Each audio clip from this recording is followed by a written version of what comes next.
Hello, everyone, and welcome to our first out-of-house show of the Rolling 20s for 2015.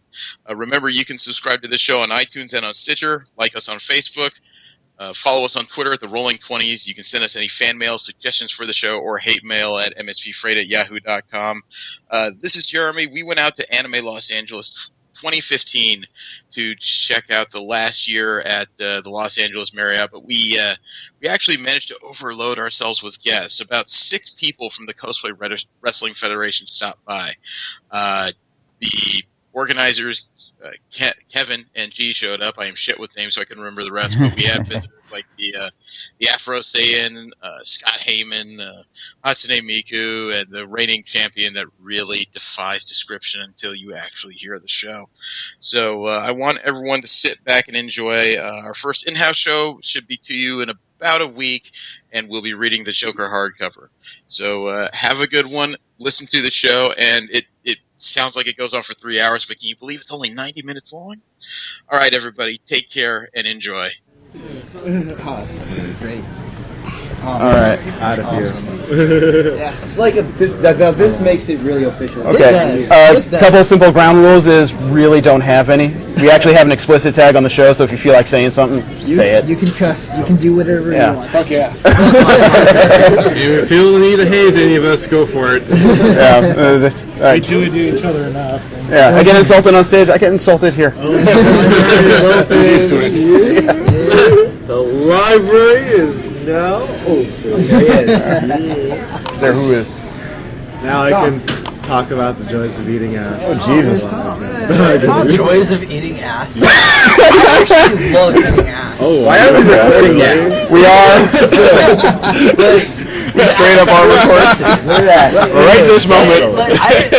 You can sit like next to Ryan with the Afro Saiyan. I agree. But isn't there a strategy to it? Like this is That's Ryan's actual chair. I don't think he's gonna like it if you sit in his chair. So eating the girl's ass. Would you mind like standing right over here? Guys. Just because we're limited on microphones and we actually filled it. Everything around it is sensitive, so you want to look around that. But the key is look at this round table discussion. So you were telling these two guys. You are telling me that my microphones right now are recording an ass-eating tutorial? Because you gotta know, you start off with that deck stat, right? Because you gotta get behind it, right? So you gotta roll for sneak. I can't tell this roll a 20 or rolling a 1, frankly. And then, of course, it's an ass, so you gotta bend over, so that's an agility check right there. And then the dexterity, right? Yeah, I already said the dexterity. And then there's strength. And then there's strength. This goes on the blooper reel. And plus 3 if you use an animal first. Constitution right there, man. You like eat the dirt below the shoe or something? If you roll a 1, it's like, hey babe, I had a Mexican. That's luck, not skill. Dumps and dragons. Okay, the good news is I don't think I need to worry about my explicit tag anymore. Right now, iTunes is just going to list it as I don't know what the fuck. Here's your luck roll. You say, hey, for the iTunes recording system. Oh shit. We can't even rate this anymore.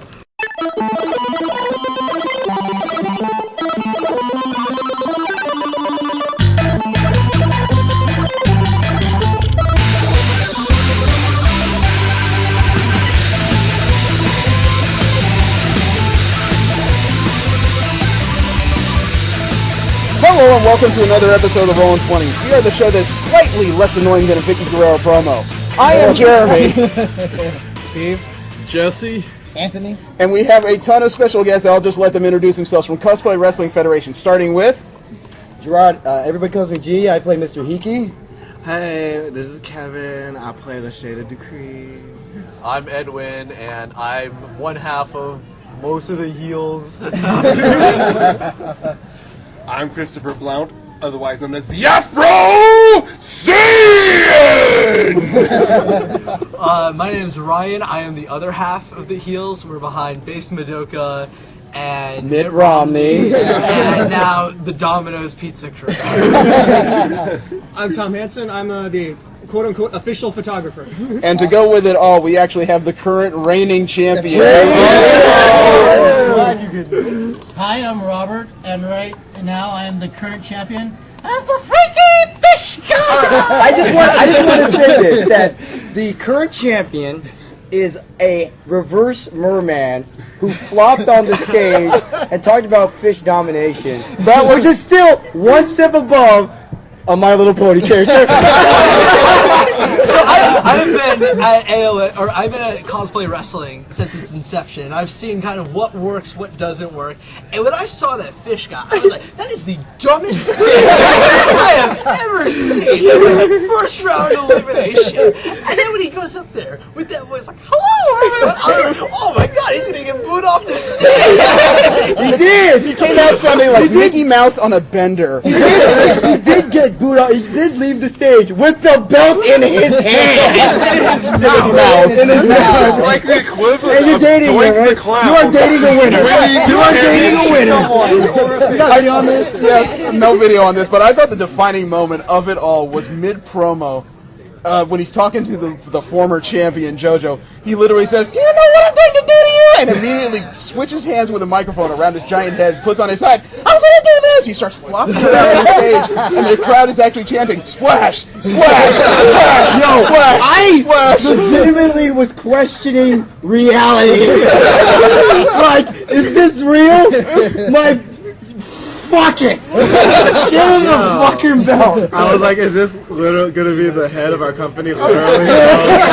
Because we were like, new face of the CW with a fish head. I was dressed up for the show as Luke Cage, got eliminated, sitting next to Iron Fist, watching this whole thing unfold in the finals, and just said, "Dude, JoJo's gonna get beat by a cart." Hey, maybe we should bring some people up to speed with what the fuck we're talking about. Why don't you guys introduce it? It's your show. No, I mean, like, what is Cosplay Wrestling Federation? Actually, I kind of wanted an outsider to The describe. shittiest panel. You get a bunch of men. You're just saying that because a fish beat you. You spent hours coming up with some stupid shit, and like people will completely derail everything you say with yes, yes. I'm a little bit. Chris, why don't you describe the panel? I just like how you approached me with it last year. You're just like, Chris, do you want to do my wrestling panel? I'm like, wait, is there gonna be actually wrestling? Like, no, it's just a trash talking. I'm in. That's it. It is basically a trash-talking panel that disguises itself as a wrestling show. And nobody has realized there's a lack of violence. And we've been doing this shit for years. You're not the only one that's recognized it, though. Mr. Dangerous this year offered to pick me up on his shoulder, and I'm just like, "You want me to sit on them? Well, I can do that too." Wait. No, there was violence this year. Yeah, I got DDT. Oh my god! Oh my god! Oh my god! I didn't expect that to happen.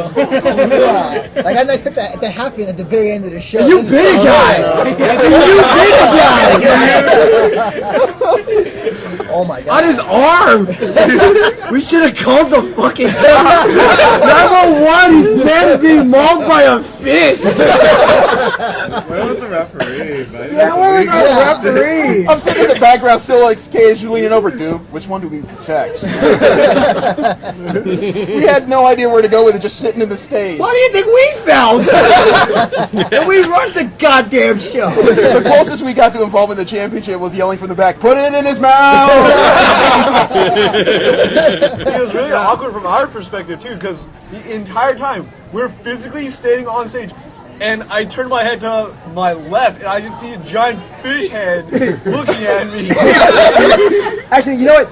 Let's bring the audience back to perspective. Robert, let's tell the audience about your amazing award-winning championship character that you've developed. Okay, so back in Fanime 2014, I'm going back there. I was dressed as Iron Will from My Little Pony with a friend of mine who was dressed as Fluttershy.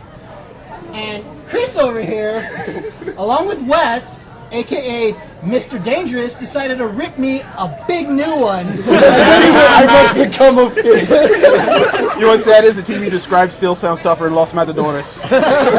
Exactly. So, as Chris gratefully described after the show, I went to my dark corner in my cosplay room, did a Rocky montage apparently, became the fish, ran up a mountain, and went, Hearts on fire, strong desire. We need to I've got to ask. Avant-garde I've got to ask. Does this mean your spirit animal is actually a fish? I think so. A freaky fish. Freaky fish. Yes, yes. Can't forget the freaky. He started out Matt Bourne and turned into Doink. So here's this guy. So the character is a freaky fish guy who basically is out to win this Cosplay Wrestling Federation. Empowered by Cthulhu. Empowered by Cthulhu with the strength of the fish army. And he is just this body, legs of a man, arms of a man, and this giant fucking fish head. That's like He's deep throating the microphone every time he talks. Two things, man. I listened to your promo. One thing that was brilliant was he said his arms and legs came from a surfer that Cthulhu killed and put on him. That was the weirdest thing I ever heard. But the fact that this gigantic head is so unwieldy, you have to shove the mic into the side of the jaw like you're smoking a joint on stage. So this guy enters it, and I thought, like, because, you know, Kevin and I are part of developmental, and we're really, Agent Smith, glad to see you're here. Yeah. We'll go with that for now. Or is it? So, Matrix references. You know what? Fuck. People cosplay the man. Just the fucking fish guy won championship. Anything that fucking happened. Anyway, It's okay, I came to an anime convention dressed as Luke Cage. I'm surprised no one called me Krillin. So Kevin and I, we're starting with Del Villanelle, and I read Robert's application. He's like, a freaky fish guy. Song, to be determined. Parental script, to be determined. I'll get back to you. Here's a picture of a fish head. Does this guy want to win? I guess we can put him on our show. He made the fish head, you know, he can wear it. And this guy over here, he goes, hey, yo, you'll be funny. He ends up, like, winning this shit. That ain't gonna happen. We're gonna put him as a joke. Someone pick up the phone. He just called it. And that's what happened. It's like the audience is just like going over like we're going to have to. At first I was like, okay, we're just gonna put him in the we thought we were gonna put him in the second round. I was like, okay, he's gonna be in the second round. Oh God, he's loving it. Just some of the processes behind like how people choose their characters. Like the freaky fish guy. Some of them are normal. Yeah. Like Luke Cage or like that's a normal character. You know. Yeah. Yami, that could be a. Yami was great. I love Yami's Yami. great. That's a normal character. Let's talk about Yami. Yo, remember when he wrapped the chain around his fist? Oh my God, I was so sick. He breaks the chain off his necklace and wraps it around his fist and says, we'll play by my rules. Damn! I know I am. Like, just some of the ones like. We ended up getting with Scott and Miku because we're talking about who we want to do. Like, who do you want to do? You want to do Scott from Domino's Pizza? Like, is that a heel or? Is that Nowadays, that's absolutely a heel. All right, let's roll. That was good because they didn't know the direction, so I said, hey, Ryan, watch this clip. And it's the infamous Paul Heyman, my client, Brock Lesnar beat the street. And Ryan gets back, I love this. Because, like, whenever Ryan talks, I always thought of Chris Jericho, which he hates. Vince McMahon or Paul Heyman. Like, Brian is like a skinnier Paul Heyman. He's got, like, the yuppiness going on. And Ryan's like, dude, I love Paul Heyman. Like, good. And he looks a little bit like Kurt Angle before Hope died. Damn. I said before. Actually, I'm always curious, what made you guys pick the characters you want to pick? Obviously, we've gone into the story of the freaky fish guy. Fueled by vengeance. Freaky fish guy. We talked about Hatsune Miku and Scott. Yeah. What about you, Jeremy? Like, why Luke Cage? For some reason, Cage always strikes me as cool, simply because it's an underdog character. You got a guy who's always standing up with the biggest of the bigs, and he's one of the few that hasn't had a resurrection story yet. It feels like there's a story there. He's a comic character that has not died. And he's black, too, so that's like 2 strikes against him. He's practically a red shirt on Star Trek, but he's still So it always just struck me as groovy, and it's a guy that fights when nobody else is willing to stand up. The guy has punched hell demons in the face. Norman Osborn and Dr. Doom want him dead personally. And he has stolen shit directly from the Avengers, and no one has stopped this man. So he's a black guy who punches shit and steals stuff. And been to jail. and he fights with a chain, right? Yeah, occasionally with a chain if he finds it. If not, it's the Wrecker's crowbar. And ACP, that was for you. Honestly, my biggest regret was that Afro Saiyan did not have a chance to go against Mitt Romney. I would have had a field Afro Saiyan, I know that when I approached you to be in the show, you were wearing the Afro Saiyan, but why did you keep being the Afro Saiyan? It was just like, well, because you've done a lot of badass outfits, like, you know, the Afro Samurai could have done well, or a Predator stick, but you're... And I'm sure by now you can count over 9,000. you're always the Afro Saiyan. Well, for me, for this, it was just like, well, this is the costume I'm wearing, and my afro's out. I know a lot about Dragon Ball Z. I'll call myself the Afro Saiyan. There we go. Bam. You're like our premier baby face of the show. You know? The thing coming into this one is like, okay, I won the title and I lost the title, so I'm curious about how the reaction is going to be to the fans. It's been a year, and as soon as my music played and as soon as I stepped in, the crowd went nuts and like, all right, I'm back. He totally had a Dwayne Johnson moment. The music hit and everyone just went. Yes. Honestly, my favorite thing about your act is you're playing off like Hulk Hogan. Have the energy and stuff. In his descent into being a gigantic douchebag. Admittedly, I do channel a little bit of Hogan and a little bit of The Rock. As we all know from the infamous Phantomania. Yes.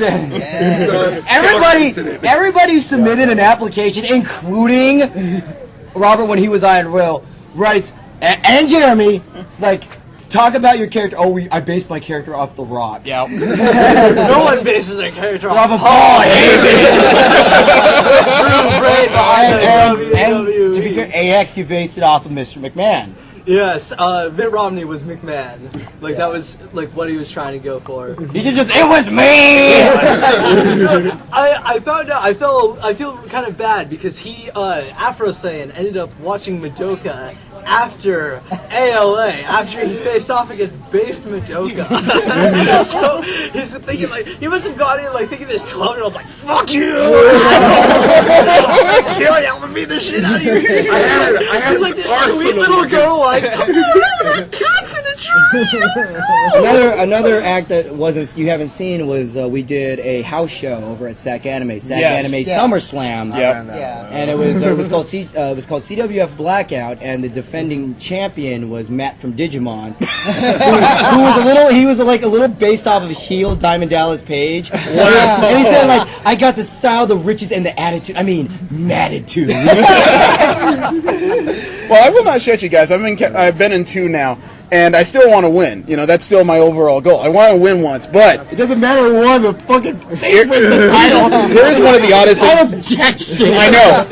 I don't care if it's cardboard and I get to keep it for 3 weeks. I want to staple it to my fucking wall. Actually, we took it home from him. No, I just gotta say, that belt needs to be sticky next time you use it, and it needs to have fish sauce rubbed. Yes, tartar sauce on it. Yes. Here's the one thing I will admit to you guys freely right now. You know what you should have said? Why did you say I'll school you? That would have been like, that crowd would have lost their shit. They already lost their shit. That just would have thrown them out the door. Everybody would have started splashing in the fucking aisles. But I will admit to you, I'm jealous to you guys because this is true. I am horrified of public speaking. It is like a base fear of mine. It amazes me that I remember this year because last time I took part in an anime expo, I know as soon as I hit the stage, big ass crowd too. And when I hit the stage, I have a mental block. I don't remember shit. Jeremy, to give you guys perspective, Anime Expo, we're in like the premier panel room, which is like seats what 500, about 500 plus. We're gonna say 500 plus. It's packed, and Jeremy's the first speaker. I get there 20 minutes before it starts. Supposed to be there an hour, and he says, "Good thing you're here. You're going first." Shit. And you see Jeremy, he keeps his sunglasses on because I know that trick because the guy from the Dave Matthews Band does it to combat stage fright. See, I thought everybody else was insulted. Now I'm fucking insulted. And I'm just sitting there. Man, shut up! I play fucking Mr. Hiki on the show, okay? Let me take my digs, all right? I gotta go, but thank you for having me. Oh yeah, no problem. Paul Heyman.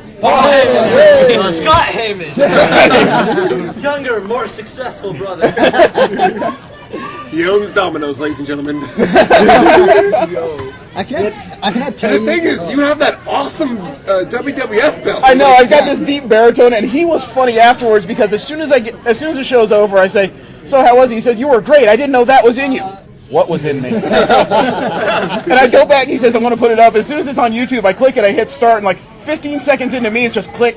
The fuck happened? Yo, I feel bad. I feel like I'm over talking the other two actual hosts here. No, you should see the smiles on their faces, man. They are just enjoying the shit out of it. This is actually usual. Okay. We sit back, listen, and laugh along. Yeah, this is normal. Okay. I didn't. No, you are doing fine, man. It is absolutely fine. It's very rare that there's a show where someone talks more than I do. Classic G.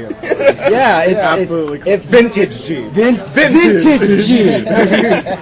So, if one, if you've, I'm just talking to the viewers. If you've seen the other Mission Star podcast, if you ever watched the show, Kevin's the talkative one and I'm the shy one, but it's the complete opposite. Actually, Kevin, out of all of us, has been the quietest one, as Miss Decree. Maybe it's the few I have in me right now. But that usually it's strange because I do actually take a full-on stronger performer persona when I actually hit the stage. Someone really strong, but in real life I'm like dead, like eternally high. We know this guy for years, and I can attest to that. People have asked me, like, is that guy handsome? No, that's just. I get that too. When we first made the show, the original idea was for me to be the asshole speaker, and Kevin to be the nice one. And Kevin can't play a nice person. So, what are you trying to say? What I'm saying is Kevin sucks at being a good, kind individual. So that's why I picked the role of Mr. Hiki. Well, I mean, it was interesting because it's a third show. Every time you show up, you're in that pencil miniskirt. Mm-hmm. You have that blazer on. You have the shirt. Sexy legs. Yeah, and he's playing a woman, and it's great because as I was standing there watching you walk out tonight, he's standing over me. And for those that haven't seen Afro Sane, he's like a full head taller than I am, and above my head is. Damn, she got some fine legs. And I literally look over my shoulder up at him and say, I hear that's a dude. No. And all of a sudden the jokes are flying back and forth. You know a woman ain't fine unless she got an Adam's apple. Like this is so surreal because I remember watching, I just caught a glimpse of your podcast of ALA last year where you were just, I was at this show and I saw it was like crazy as shit, the Afro saying, and Jeremy like totally like botches one of the name of Mr. Dangerous and the line. Because I'm not paying attention, Mr. Dangerous. There's a 7-foot man with an afro and fan armor on stage. And here we are. What do you think I'm staring at? And here we are, 1 year later. Not only are we in the fucking podcast, but one of the podcast hosts was in the show. I'll interrupt, but you know you look like Conor Bear, right? You actually look like Gil One, actually. Who? Well, Abraham. You actually look like Conor Bear, actually.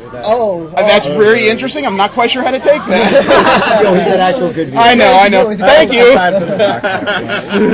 you. He stopped just hoping it was somebody famous. I think one of the cool things this year was a lot of fans got involved. Yeah. We had especially to save the show. Yeah, because I know you did Anime Expo. Yeah. But we also had the Phantomania. Yeah, Phantomania, and we also the Yugi and was it Heather? Yeah, Heather Mason. Because they were all fans of it, but they're like, I'm doing it this year, so it was really good to see that. Yeah, I remember last year you guys had a little small-ass panel room. This time you actually had a damn hall. Yeah, when they started out last year, the room was so full, people were standing across the hall just to stare through the open door. I was kind of sad that we didn't get an overflow, but that was because we had the Kill la Kill dub show behind us. Yeah. And they gave us a midday slot. Show 18 and over panel. Whose line is an anime? The New York Room. But is it the Cosplay Wrestling Federation? We're recording a podcast. Have you seen our show? Have you seen our show? We have audience It's just participation.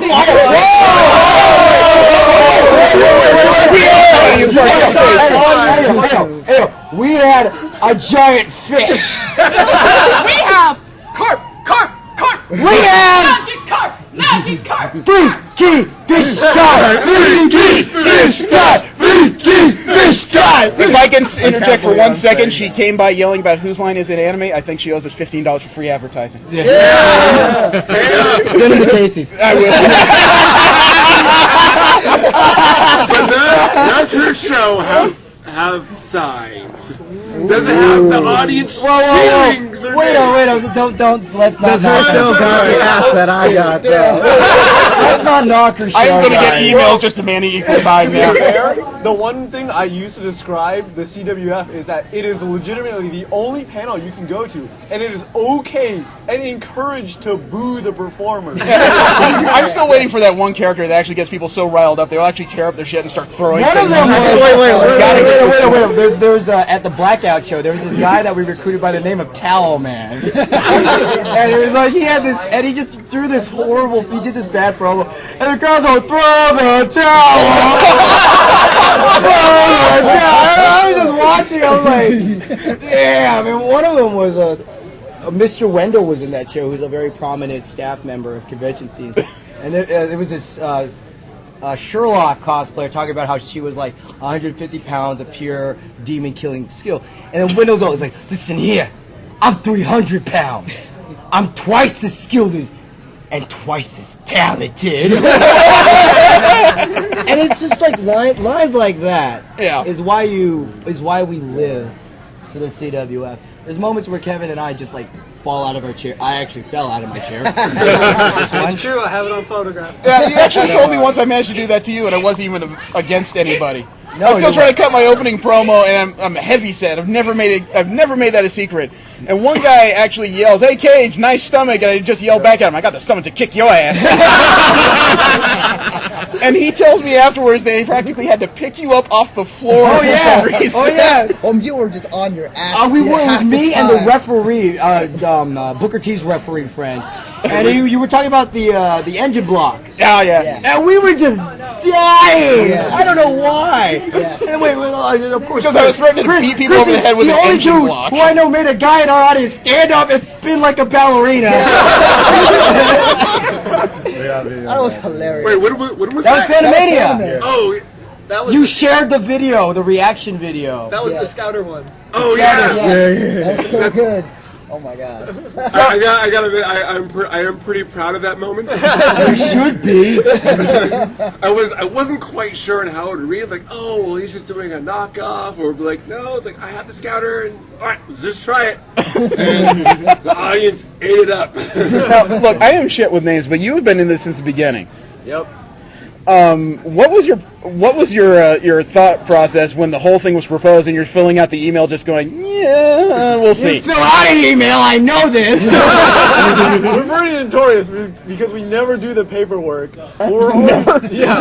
So you start out as a heel. I'm going to tell you a little secret about this, a dirty little secret. We are responsible for the development of all our talent. Like, we collude like hell. I fed Jeremy lines. Yep. I fed Mika. I didn't do anything. That's why you won. Kevin actually was helping him. After I was saying, I just say, "Do you have a pulse? Okay, you're good." We're live, Chris. But like once they enter the show, it's a very cooperative atmosphere. It's like if you show up out an hour before, you'll just see all the wrestlers just like chumming around, and then they'd be like, "Is that a fish joke?" I'm sorry. Now we need to have that Pee Wee Herman kind of like that sound every time we do. Yo,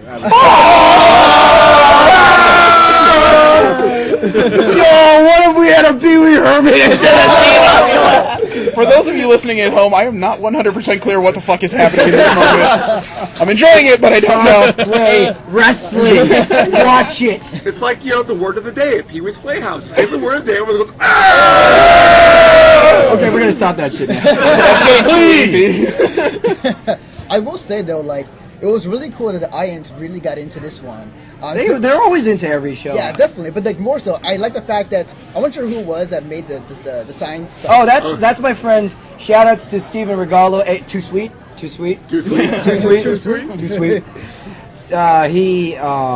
actually messaged me and said like, "Hey, I'm thinking of sign ideas." He's like one of our most prominent hype men, who started it was Dio-chan. He started that. All right. Oh, he started it with. So he's the one who's responsible for your fees. He says that with a smile as I give him his address. It's amazing how there's still vendettas sitting between people right now. It's building into an actual roster. So, Fish, are you showing up to the next show? Are you coming to defend, or are you carped out? Holy shit, that was off the top of my head, and I have no idea where that came from. Hey, he may just do it just for the hell of it. Here's my fish bun. Fuck you. Fuck you, your fucking fish puns. We'll see. Questionable for Fanime. Okay. But if given the opportunity, I definitely would go. Because that's going to be a larger crowd, and I can only imagine half of them when they have to introduce the defending champion, and you come out, what the faces are going to be. Oh my god. The face of the CWF. Yeah, I know. There's going to be a bunch of people cheering, yelling Splash, and a few others going, I must be high. I don't think I could keep kayfabe, just, stay cool as a Is show. that a guy in a fish costume or a fish in a guy costume? Actually, a character? Yes. Now we're going to get philosophical here for a minute. No, I gotta My say something. question is, what happens if Freaky Fish and Dio both show up to Phantomania? My money's on the fish. Because it's like, Edwin and I were talking about this. We believe that there's certain characters where if they entered the CWF, they would actually be invincible. Like, you cannot beat them. Because it would be hard to try to one-up them. If you made fun of them, you just look bad. Like, example would be Dan from Street Fighter. You just can't win! Like, what do you do? Like, if someone entered as a lame character, like, you're fucked. What's your example? A Pooh from Earthbound, right? Yeah. He's basically just baiting in all the poo jokes, and it's like you can't do anything because you know he's expecting that. You're essentially trying to make a joke out of a joke. Yeah. Wow. So that's the brilliance of Fish Guy. Like, he's gonna be a hard. I mean, it's like when the show started and he started his promo. He went before me, so it did from the outside sound like Mickey Mouse was going crazy on stage. And I remember everyone saying, God damn it, it's going to be horrible if the CWF title is covered in tartar sauce. By the end of the show, it's awesome that the CWF title is covered in tartar sauce. And, I love our crowd. Our crowd, I always think of our crowd like the NXT crowd, where they just embrace everything new and strange, and whatever we give them, they just yeah, sure, and they roll with it. They are very easygoing. There were characters out there that I didn't understand to begin with, but everyone started to build up at the end. It's like nobody was left flat. Yeah, definitely. Nobody. Yeah, absolutely. Definitely agree with that. So, there are things that will confuse me till the end of frickin' time, I admit this, but it's a fun thing to both be in, and it's a fun thing to sit back and just go, what's going to be the next thing these people latch onto? And if anyone told me it was the scales of justice, I would have been off my rocker. I would have. We actually had a few. Everybody always has that. They're I always wondered for you guys if you could name one dream entry, one character that you would want to see in the CWF. What would it be? Personally, or do you mean? Personally. Who would you love to see enter? Oh, I'd like to see enter. Yeah, you. Yeah, who would you? Not for you to do. Just Right. Well, I mean, I'm wearing them right now. I would love to see Spider-Man. I would love to see him in it, for sure. Actually, I got one as I was watching it. Snowflake. Snowflake? Yes. What's Snowflakes? It's You gotta explain it. You don't mean that cocaine-fueled villain, do you, Snowflame?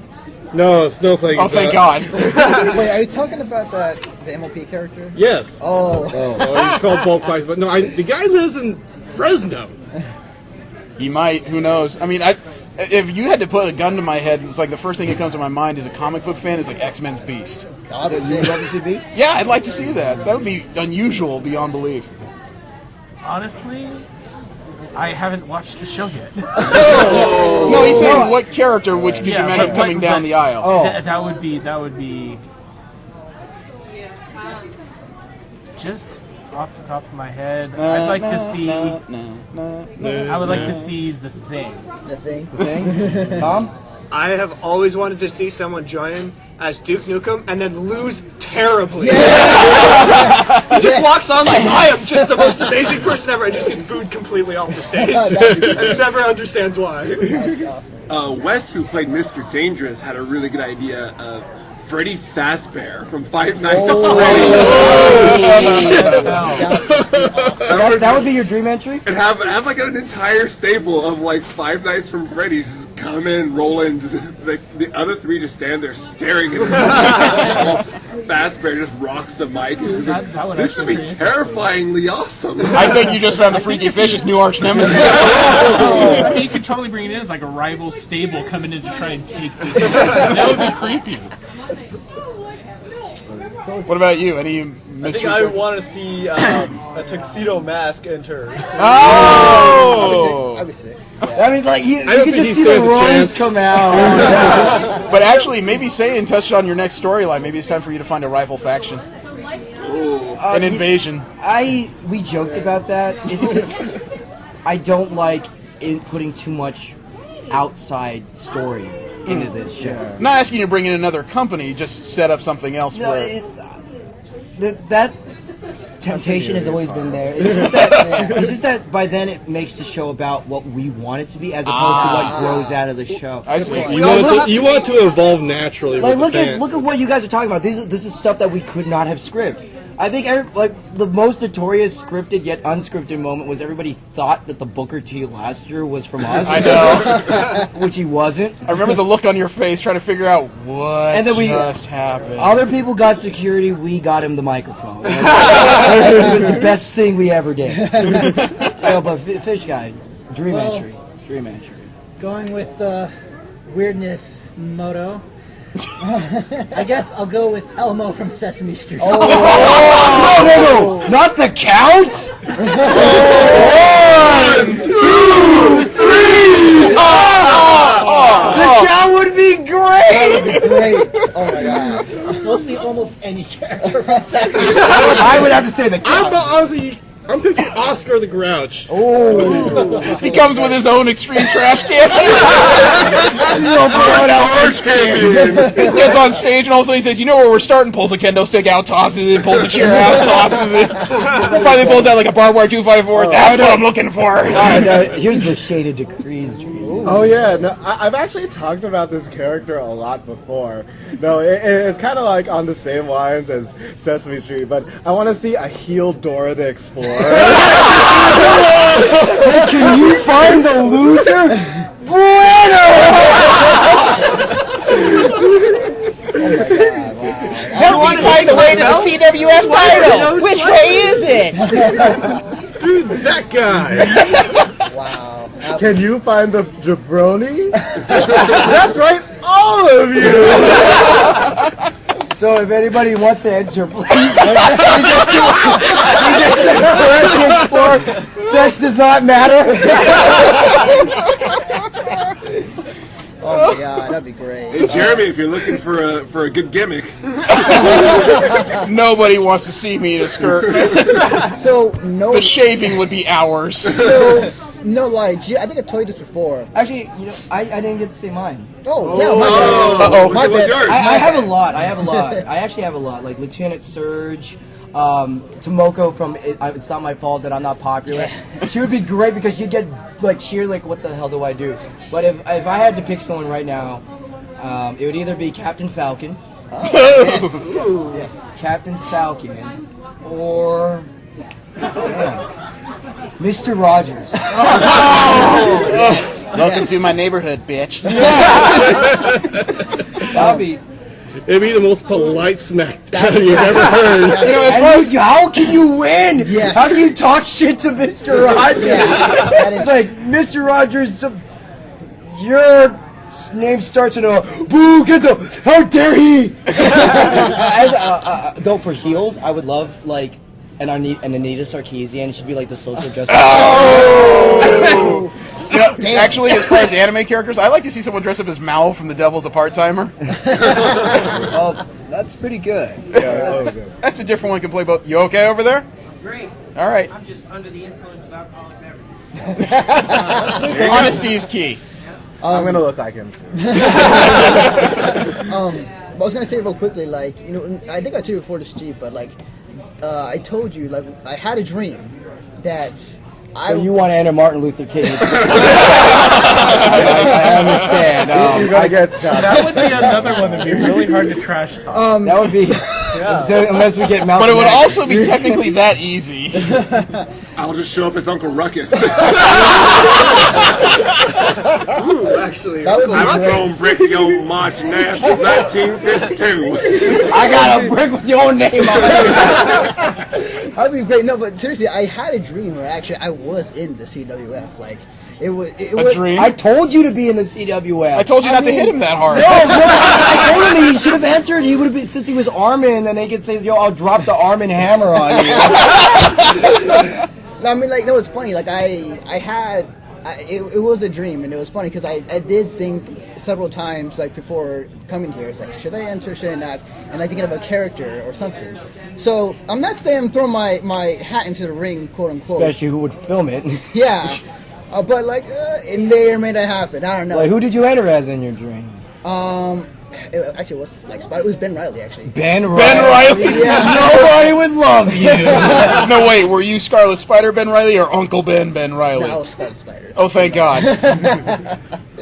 Because that would be the worst nightmare. Don't beat me, because my nephew will come right after you. No, that would be great. It was like, with great power comes great responsibility, and right now, you don't look responsible.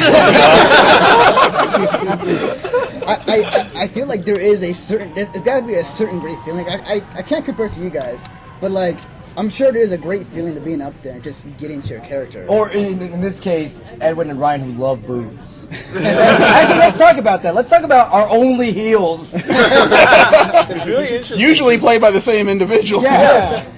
Like, I do a lot of the writing for what we do, and it's really awkward because, like, I feel like in reality I'm just a really nice person.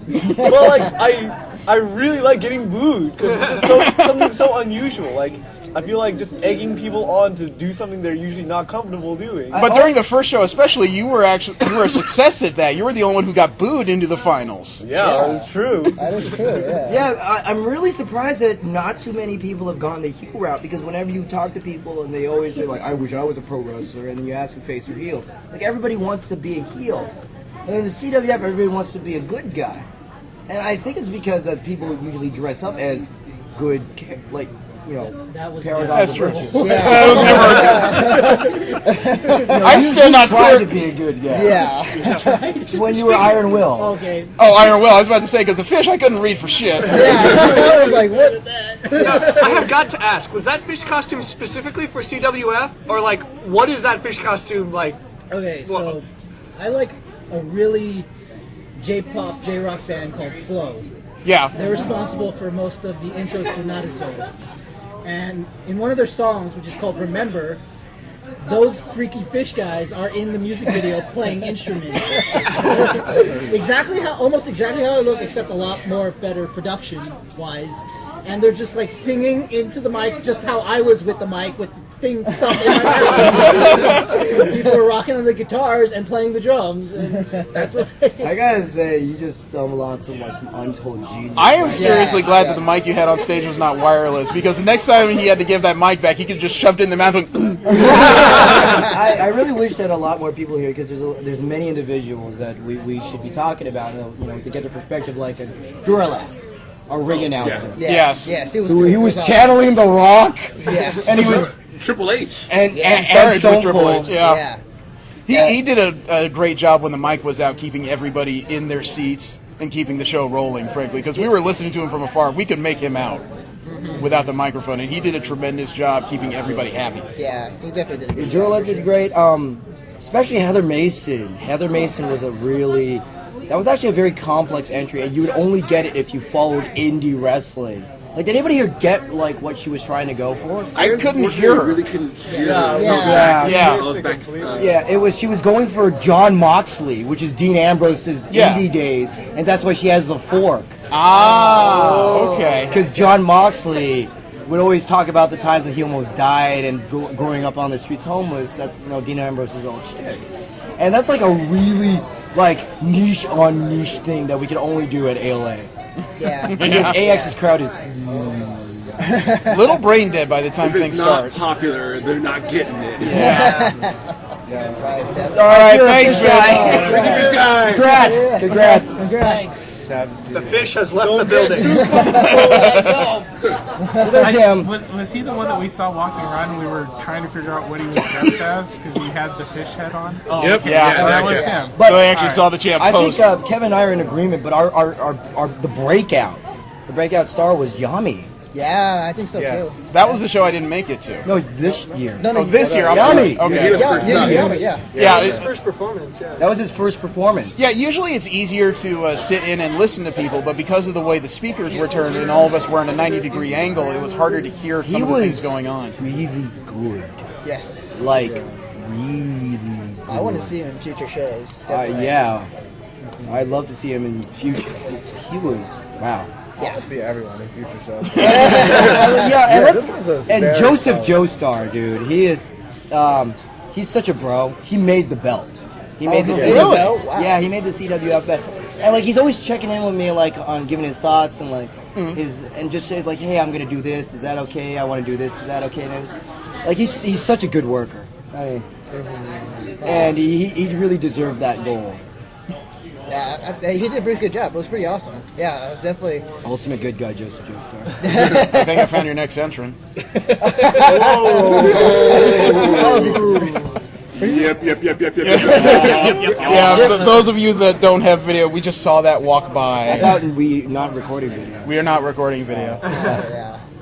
It's 11 o'clock at night and I've been up since 5, so give me a break. We've only been recording for 2 hours. We've been recording for 45 minutes according to the timer here. Oh my! Can you believe that's all the time that's passed? It sounds like we've been here for 3 hours. I know. I thought it was gonna be like 2 hour mark, but I know it's been amazing. No, the night is still young. I'd like to give a shout out to the Dio cosplayer from Phantomania. Yeah. Reese, do you hear that? Afro saying notices you.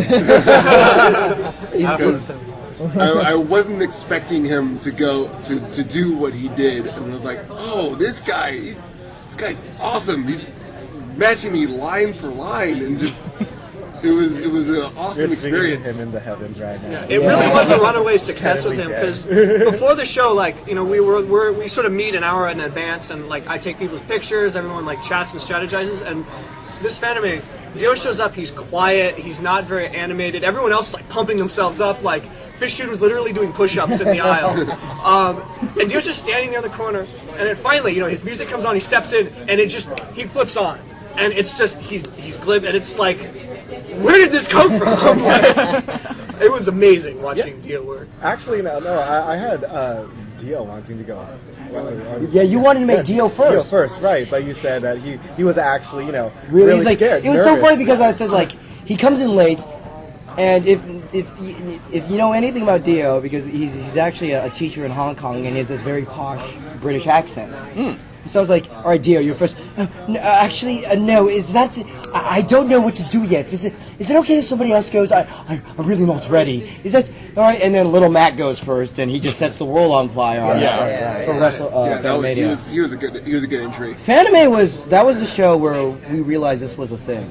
Yes. Because ALA was the pilot. The pilot. Yes. The extremely good pilot. And Phantomania came and like we could keep doing this. And then AX came. It's like we need to fix certain things. not to blow your mind, but just envision this. Think of the CWF, but think of it like for Phantom example. Think of it where the Masquerade would be. I'd love to, but I don't like wishing for the impossible. I know. I'm just saying, just kind of not to. I'm not like trying to like. What am I looking for? I'm not like trying to boost your ego too much to possibly go that far, but just kind of envision. Just kind of. Are you saying like using the main stage, the lighting rigs, and all that shit? Yeah. I mean, I actually have heard people. Someone I was chatting with about the CWF did say that like they felt that the masquerades were going downhill because they were working to get too many people on the stage and people weren't preparing enough. And they're like, the CWF is actually an interesting formula that avoids that. Like, you have to audition before the convention, so you have to know what's going on. And the fact that it's so structured, where it's like, you know, you're not just getting on the stage and like doing a tap dance and leaving, like you're there to do something. It really draws it in and keeps the thing cohesive. Because I mean, as anyone who's been to a masquerade knows, there's a long periods of sleepers before you actually have something that's worth watching. Yeah. So Well, Masquerade is turning into my least favorite part of most conventions, not because I don't appreciate people's construction, but half of them just literally sweep across stage, and unless you know anything about costuming, it's a dry show. Yeah. You know, there are a few people that write skits, and half of those are technically good just because it's subjective to sense of humor. So something Or like other people just like, hey, let's just write this skit now in the lobby. Yeah. And then they get in the masquerade. But that is one thing he's right about. The CWF has one strength, is that everybody has a performance. Yes. Everybody's coming with something to the stage, whether it's improv or whether they've set out a long plan. So he's right. It's a show from beginning to end, at least. And Kevin and I are we really check in with our wrestlers. Like, I was in Edwin and Ryan's hotel room. I read their speech and I'm like tweaking it. Like, I actually wrote down a list of goals and motivations and I gave it to them. Oh, by the way, the CWF is kind of staged. Wrestling is fake? What? It was real. It's still real to me, damn it. No, actually, the winner is not staged. It's okay. Chris Jericho thought it was real in certain periods when he started out. Did you know that? Yeah, I listened to his pod. It was funny to hear that he thought that at least the championship matches were real, all the way until he was 18, actually working on the ring crew, and then somebody explained it to him backstage. No, man, the championships are fake. And he said it was like listening to his world crumble before him. When I realized it was staged, I felt like his walls came tumbling down. I felt like finding out that Santa Claus wasn't real as a kid. Like, wrestling's not real? But so that's why Grandpa didn't get up when I was clapping his hands. Grandpa! That's almost morbid. You just stand up in the coffin like the Undertaker. But the thing is, though, it'd be fun to see this on a main stage with the lighting effects that a lot of conventions use. I could see how it would be a problem in presenting it to any ruling authority in any convention as to why you could but use at it. the same time, it also kind of takes away that down to earth feel. That's true. That approachability of the show, where like our fans just the great thing is they get to talk to the wrestlers, talk to us, and there's just like where they are not only a part of the show, they're influencing the direction of the show. And by putting on a stage, it almost seems like they are now there's a barrier. Yeah. I see. I'm not saying that will happen, but it could take that away from it. It does stand that chance. It does stand that chance. Definitely. But Kevin and I haven't really thought about this that far in the long term. We said we would do this at least a year and see how it goes, and it's like I think it's widely successful. Agreed. Yeah. Yep. Definitely have a lot of attention. People are starting to ask when it will come to certain shows instead of if. Yeah. Hashtag CWF. Now available on Tumblr. Cosplay Wrestling Federation. Tumblr.com. I run it. It's something that we think I used to think that after all the cons I'd stop thinking of the CWF, and like after that long holiday stretch I'm still thinking of ALA and I fucking can't escape it. No, I can't. Thank you. Thank you for reminding me. Thank you, Black Jesus. Black Jesus. I hope you're good. Literally, a Black Jesus came here. He'd be great. He touched him. He's blessed. I saw it. He has the power. I only wish I could say that's unusual. I don't know who's under more stress. You, the performers, or us. I think you guys are. I'm of agreement because before a show happens, we're playing with each other as much as we want to win. Oh, yes. No, we are actually just kind of We are down like that. We're not? No, we're actually just joking with each other. It seems like everybody's doing their best to keep spirits up. Meanwhile, it seems like you're getting into character, Ken. Gee, it seems like your forehead is about to burst a vein at certain points. Because you guys have to control this chaos. Yeah, I've watched you run back and forth. Do you know what you're going to do? Fine. Has he taken your picture? Come over here and take his picture. You, do you know what you're going to say? Holy crap, does sound actually work? I almost died at the beginning of AX when two of my wrestlers didn't show up. Oh, this sounds familiar, Jeremy. Jeremy was running late, which wasn't adding to it.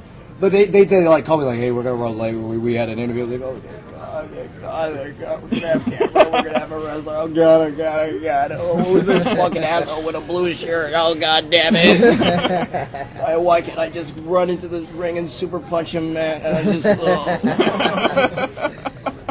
and which is, I think it's one of the benefits of playing Mr. Hiki is I can lose my shit and everybody thinks it's perfectly in character.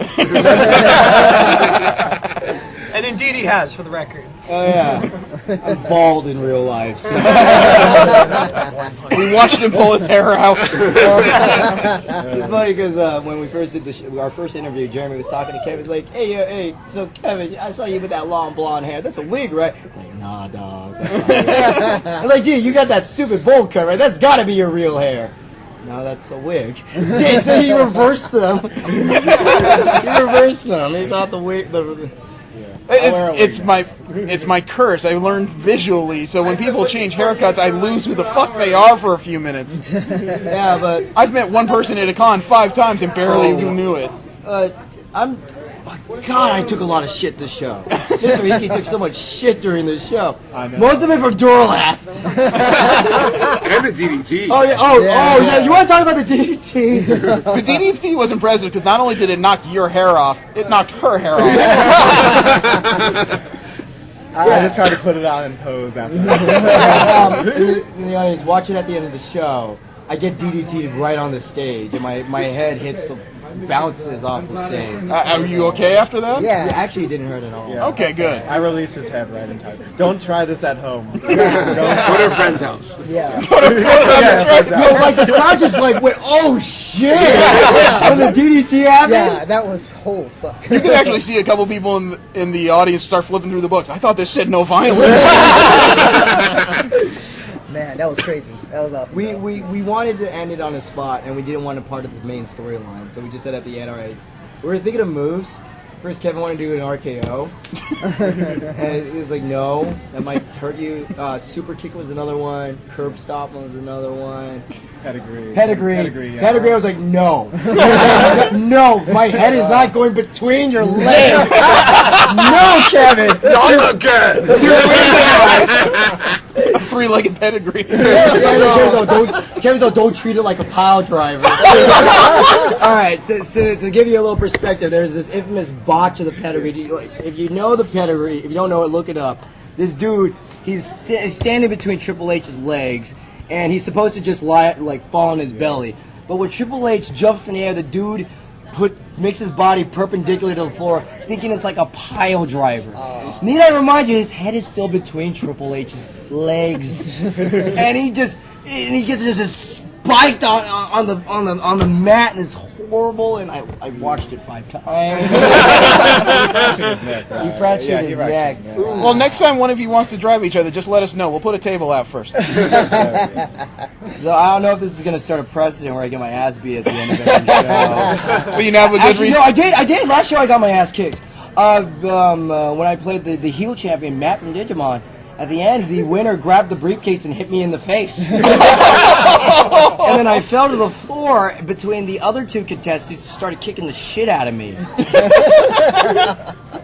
You have a good reason to write out Mr. Hiki and come in as a new producer. This is a violence-free panel. I'm the only one who's actually, no.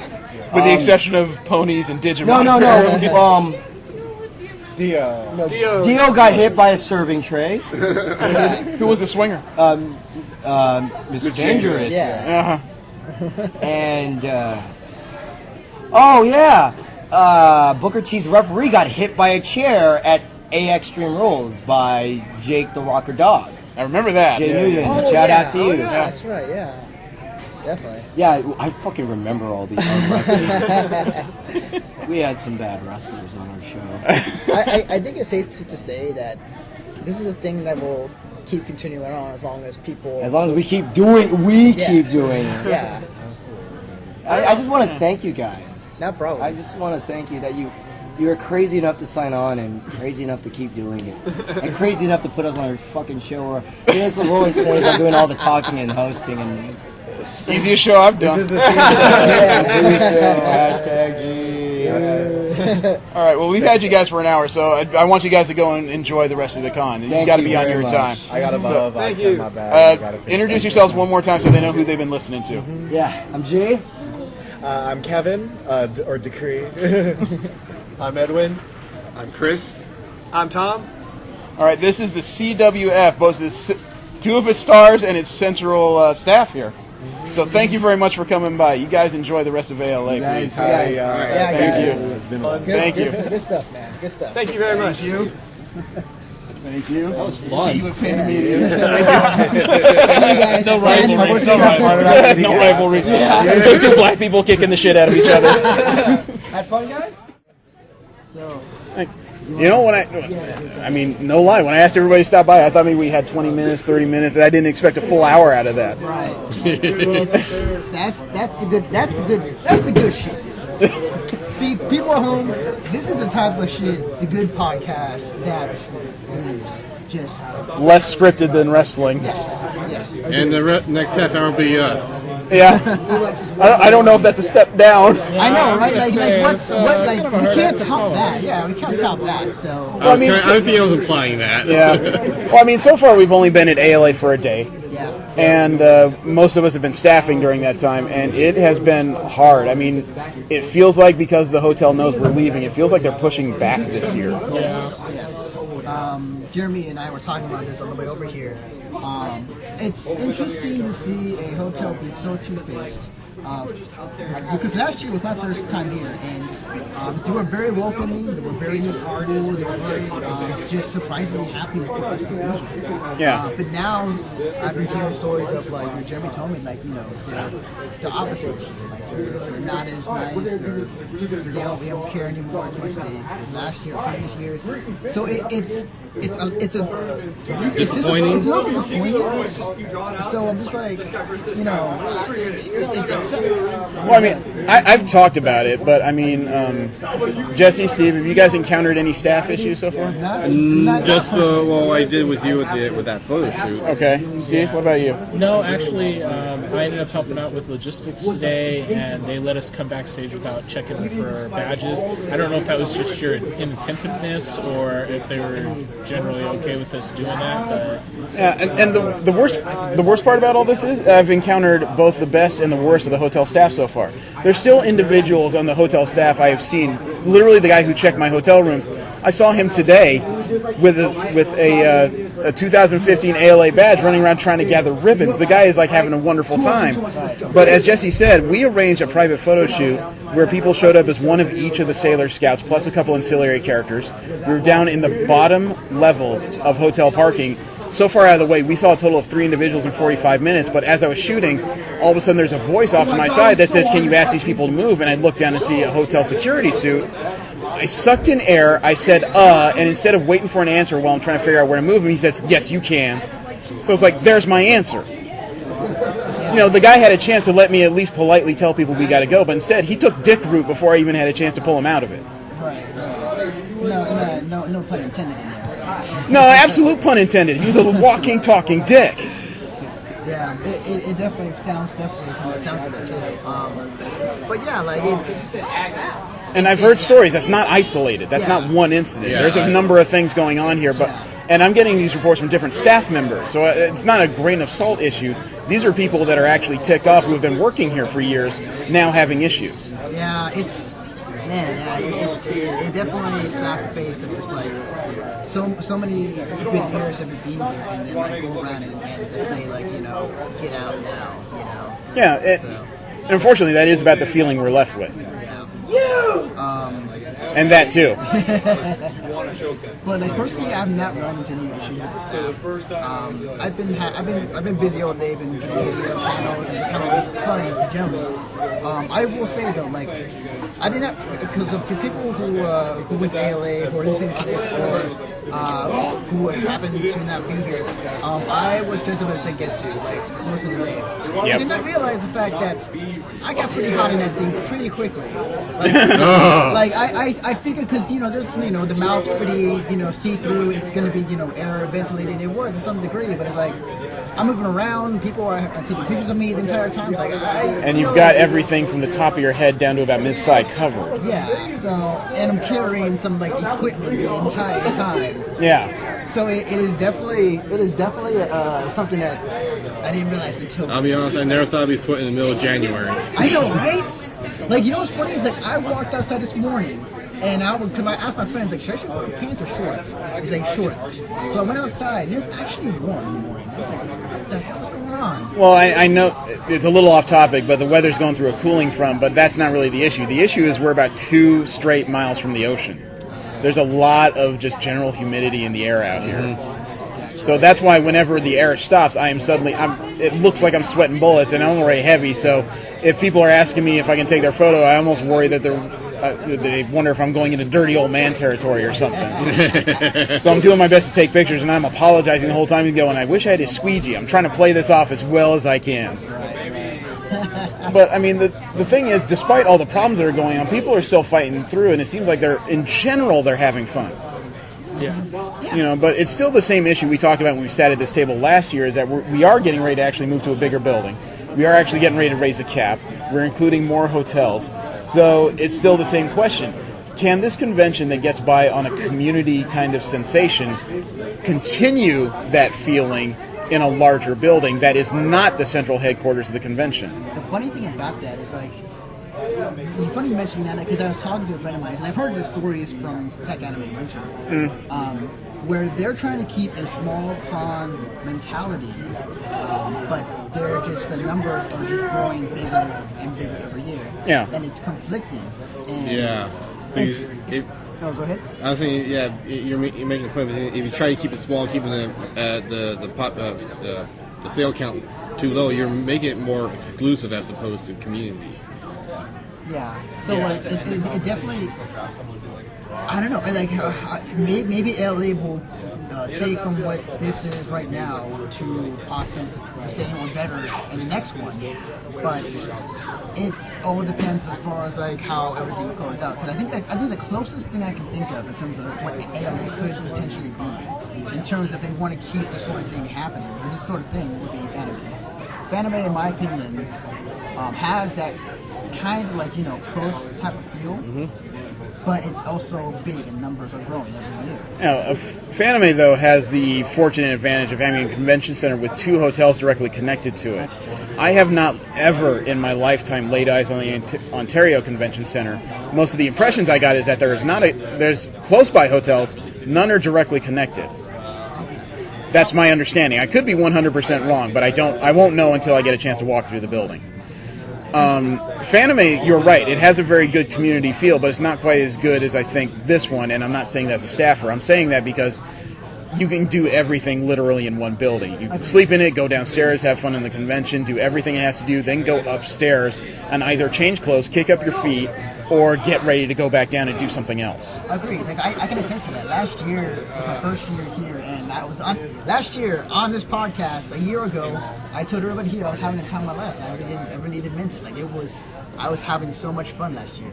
Yeah. So yeah, it's interesting. Wait and see. But Jesse and Steve have touched on it though, because moving to a new building means that they get to raise the cap, and the more people you add, a convention's got to change. Yeah. The needs of a small convention are not the same as a large one.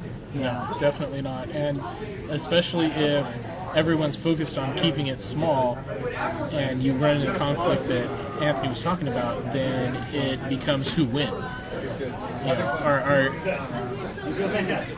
Are people going to adjust? Are people going to change their mentality, or are they going to kill themselves trying to keep it the way that they envision it?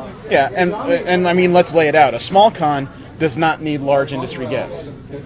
A small con doesn't need as stringent of a time structure. Things can slide a little bit. A small con doesn't need to set aside things like food trucks, large amounts of parking. They don't need an area where their people can actually run amok for a little while. They just need one place. A large con generally will need a convention center, multiple hotels, parking of some kind of agreement to bring people in, more than the average price breaks to bring more people in, and then there's the idea that a con of, say, over 15,000 people is almost guaranteed unless it's a heavy trafficked area, to overwhelm most of the restaurants in the area. So you got to bring in some extra food sources. Yeah. Like literally, talking about that. I went to Carl's Jr.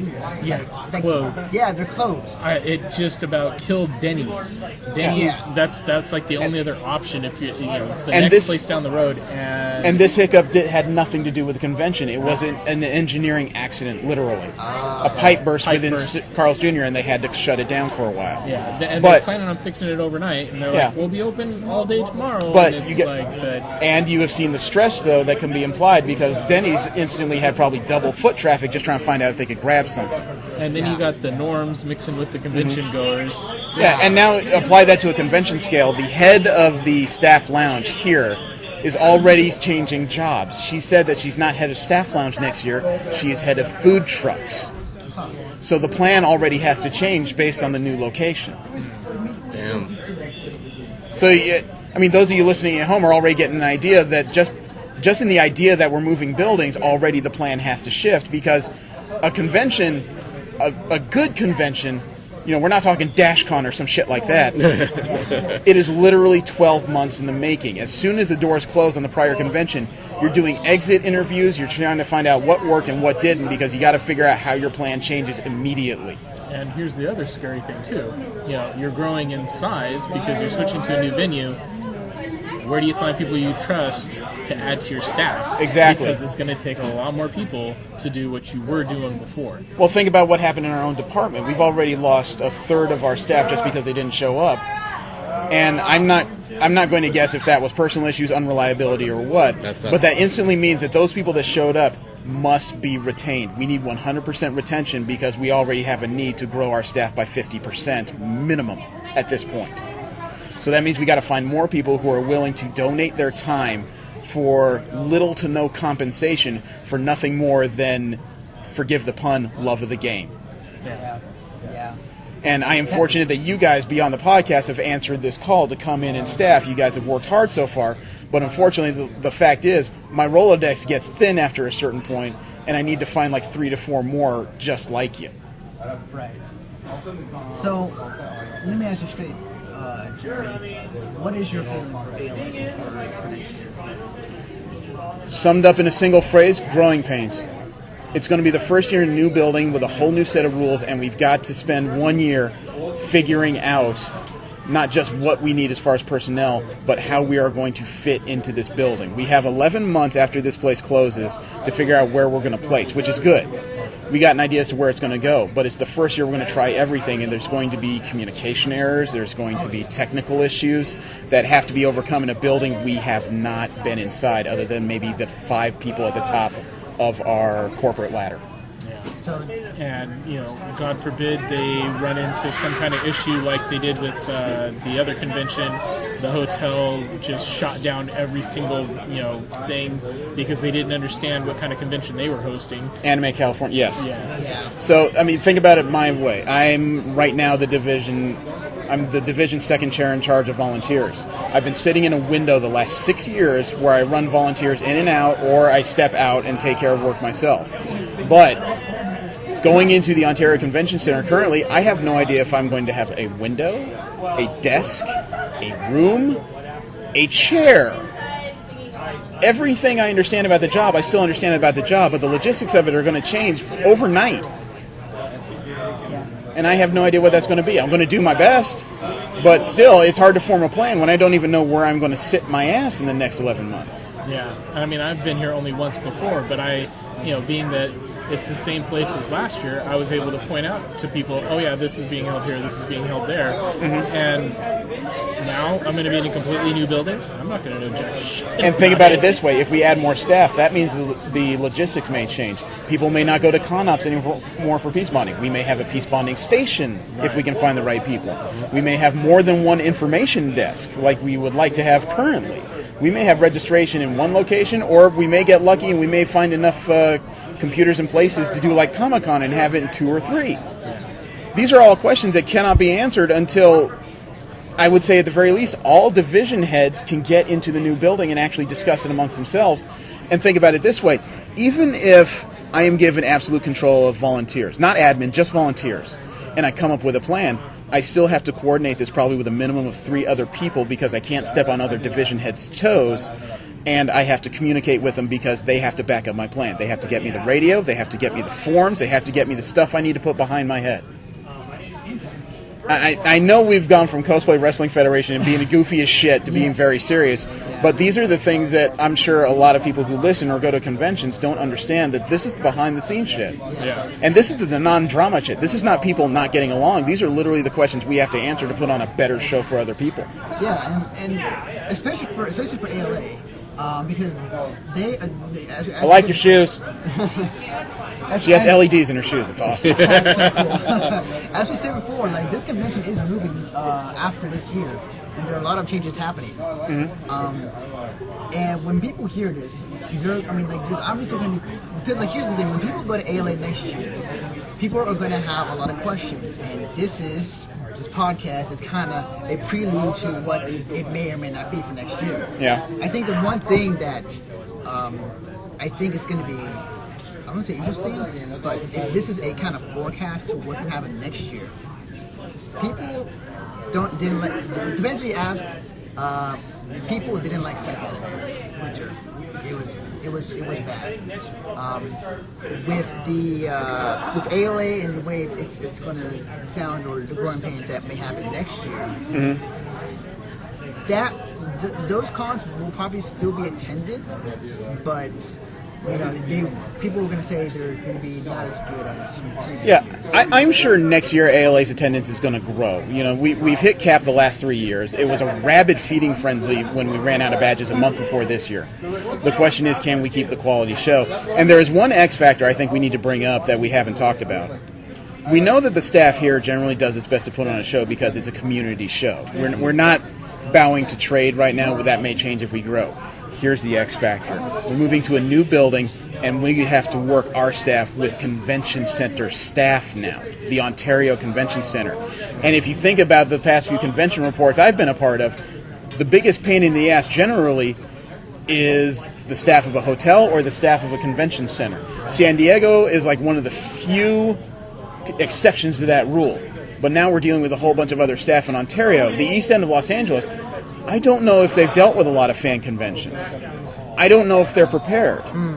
Certain hotels around Los Angeles area, if you listen to them, they refer to otaku or like comic book fans as freaks when they're dressed up as costume. How are people in Ontario going to respond? Ontario is like almost small town in certain areas. It's far East End, like border of Los Angeles. You go much further Ontario, you're hitting desert.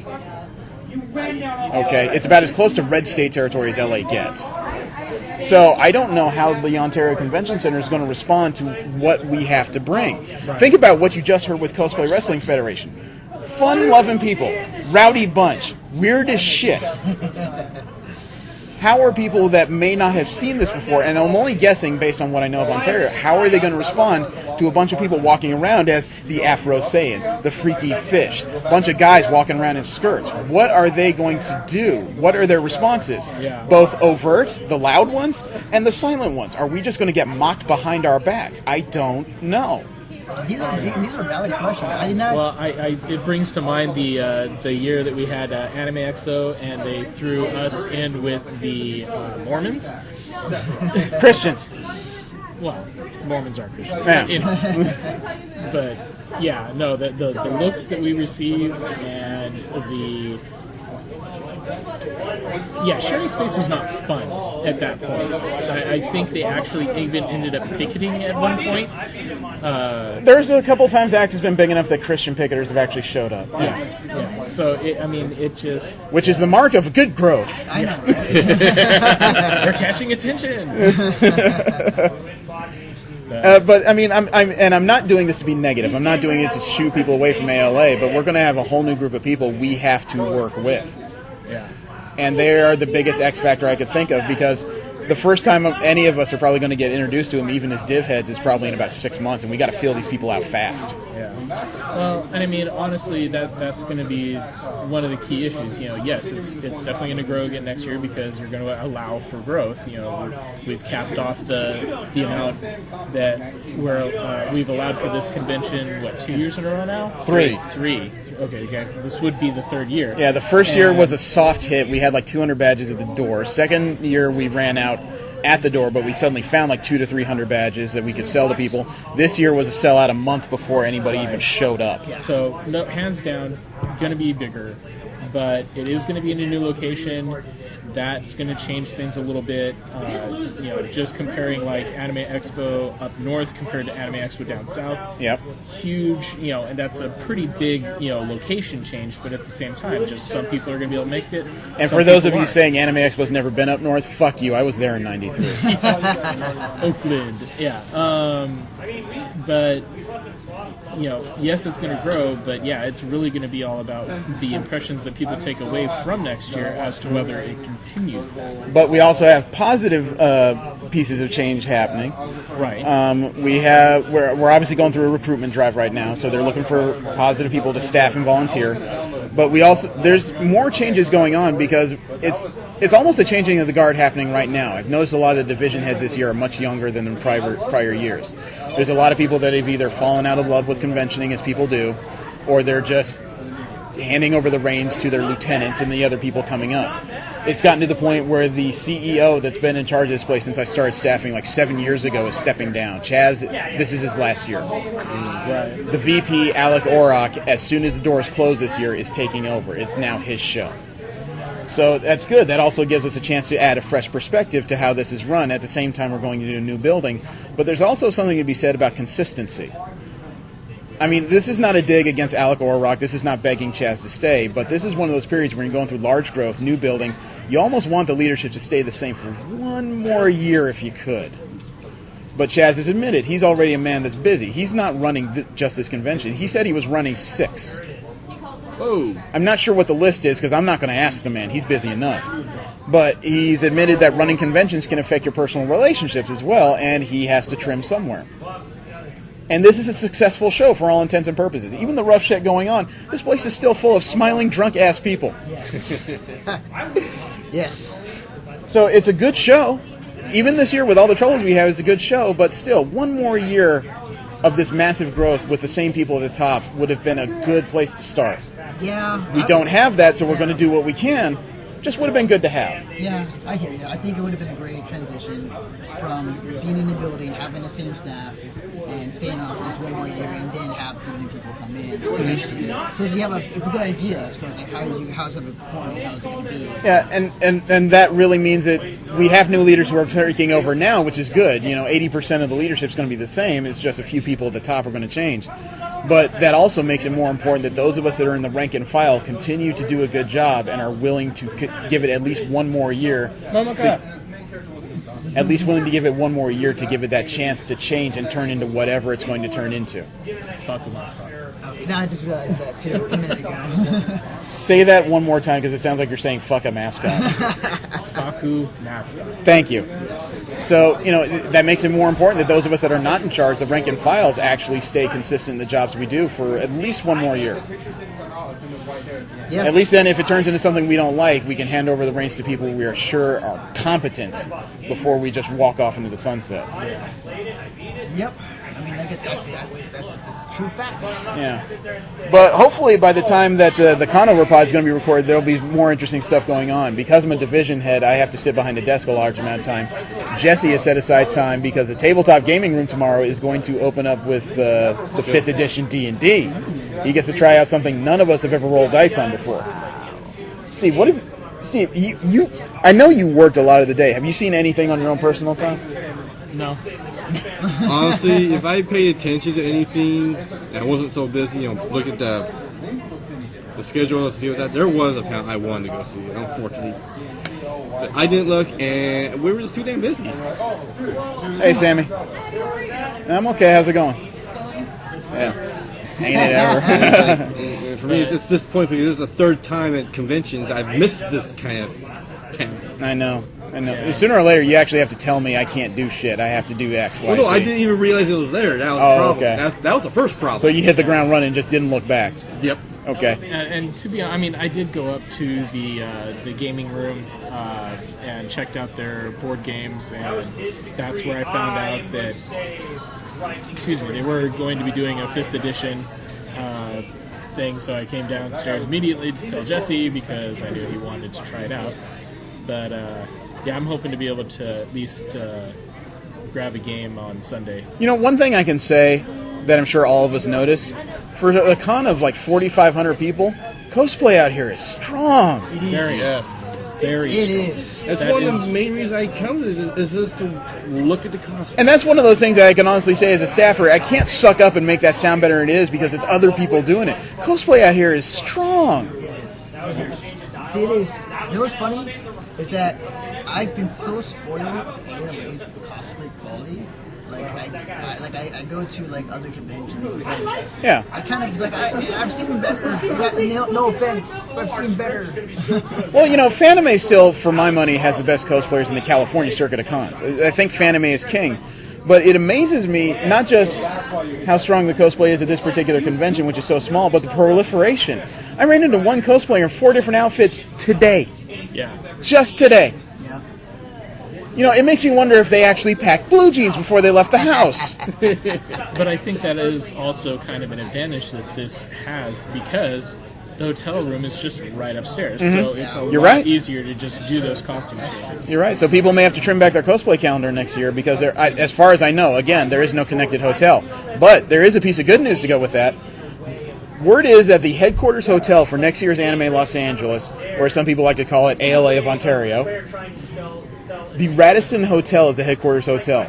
According to what I understand, the contract that was signed says that they get 100% of the rooms of the Radisson for that weekend. So that means there won't be much of an enforceable noise ordinance. You can't bother the normies because there isn't any.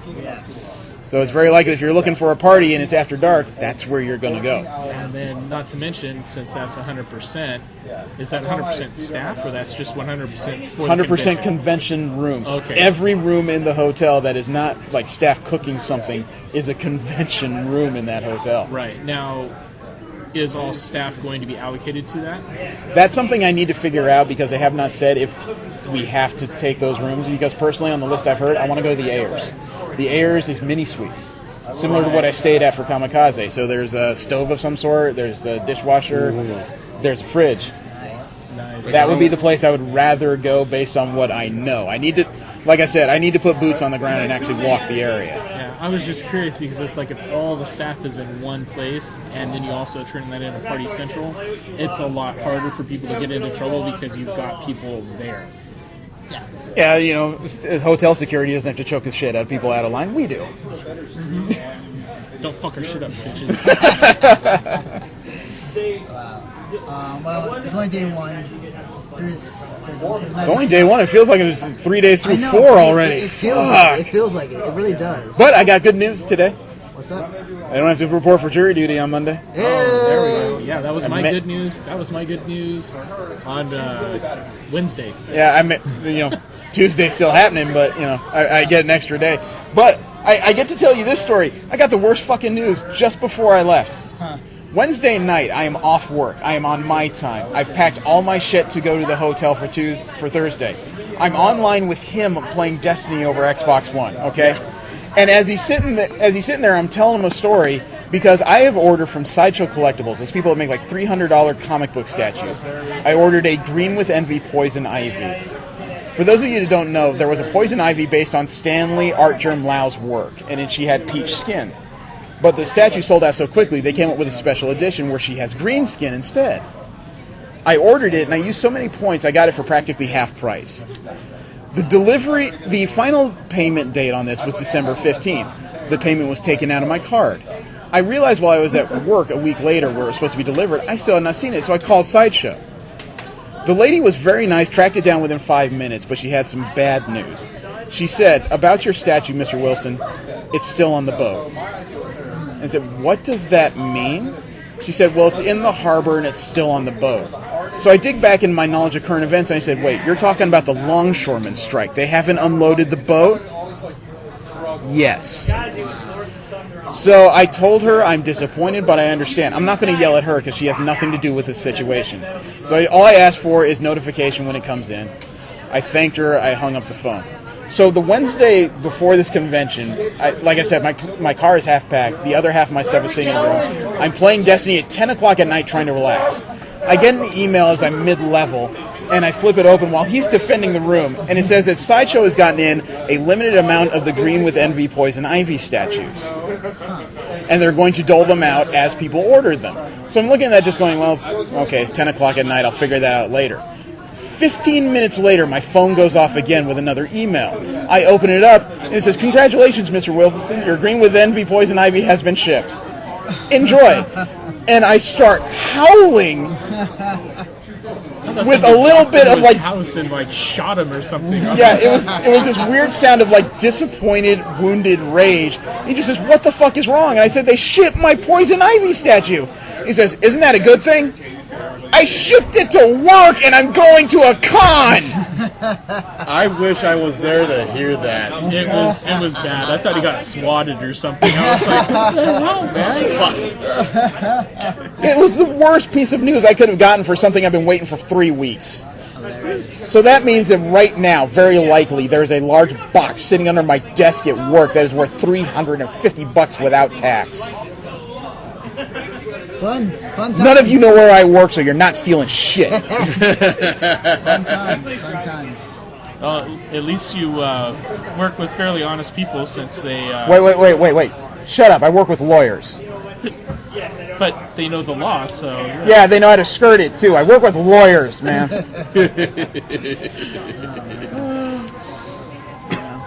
So I'm still positive on where this convention can go this weekend and next year.